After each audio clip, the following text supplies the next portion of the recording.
যতক্ষণ না আপনি নিজেকে গুরুত্ব দিচ্ছেন, যতক্ষণ না আপনি নিজেকে ভালোবাসতে পারছেন, এই পৃথিবীর কেউই আপনাকে বুঝবে না বন্ধু, কেউ আপনাকে গুরুত্ব দেবে না।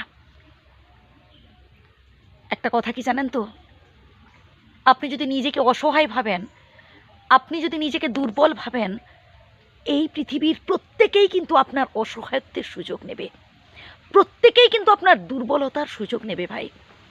তাই এবার থেকে, এখন থেকে নিজেকে স্ট্রং তৈরি করুন। আপনি আপনার কাছে সেরা, আপনি আপনার কাছে হিরো। এতটাই নিজেকে স্ট্রং গড়ে তুলুন যাতে লোকে আপনাকে অপমান করতে সাহস না পায়। ভাই, জীবনে দুঃখ থাকবে, জীবনে কষ্ট থাকবে, আবার সুখও থাকবে।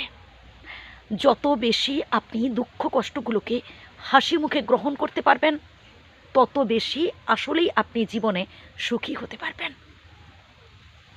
মানুষ ভাবে যে তার জীবনেই শুধু দুঃখ, তার জীবনেই বিধাতা শুধু কষ্ট দিয়েছেন, আর তার চারপাশে যারা আছে তারা মনে হয় দিব্যি ভালোতে আছে, তাদের জীবনেই মনে হয় শুধু আনন্দ আর আনন্দ।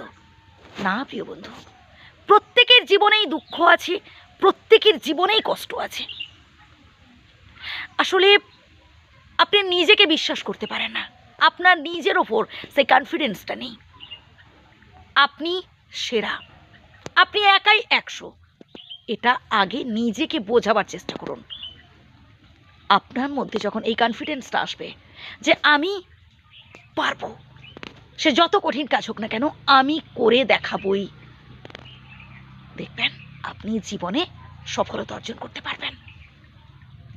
এই পৃথিবীতে যারাই সফল হয়েছেন ভাই, তাদের না অনেক কষ্ট করে এই জায়গায় আসতে হয়েছে। পারলে তাদের পূর্বের ইতিহাসটা একটু জানবার চেষ্টা করুন।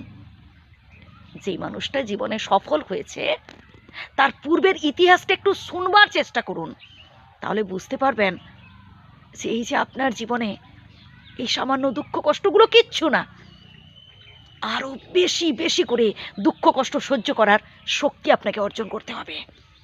সফলতা অর্জনের পথটা এতটাও সহজ নয় যে আপনি হাত বাড়িয়ে দিলেন আর পেয়ে গেলেন। অনেক অপমান সহ্য করতে হবে। তবে কখনো কোনো অবস্থাতেই ভাই অন্যায়ের কাছে মাথা নত করবেন না। যখন চোখের সামনে দেখবেন কেউ অন্যায় করছে, প্রতিবাদ করুন, মুখ ফুটে বলুন। কারণ অন্যায় যে করে আর অন্যায় যে সহে, দুজনেই কিন্তু সমান দোষী। ধরুন আপনি চোখের সামনে দেখতে পাচ্ছেন যে আমি অন্যায় কাজ করছি, আপনি চুপচাপ আছেন, আপনি কিছু বলছেন না,